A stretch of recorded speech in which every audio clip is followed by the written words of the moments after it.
Did you know that the amazing octopus has not one, not two, but three hearts?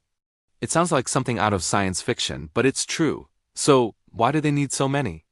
Well, two of their hearts, called the branchial hearts, are dedicated to one very important job: pumping blood through the octopus's gills to pick up oxygen. Think of them as the gill service specialists. Then there's the third heart, the big boss, called the systemic heart. This one circulates that oxygen-rich blood to the rest of the body, powering all their incredible movements and intelligence. But here's a fun twist. When an octopus swims, its systemic heart actually stops beating. This is probably why they often prefer to crawl along the ocean floor. It's just less tiring.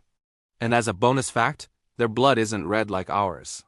It's blue because it contains a copper-based protein called hemocyanin. So three hearts and blue blood octopuses are truly one of the most fascinating creatures in the ocean. Thanks for watching. If you enjoyed this, don't forget to like and subscribe for more amazing animal facts. See you next time.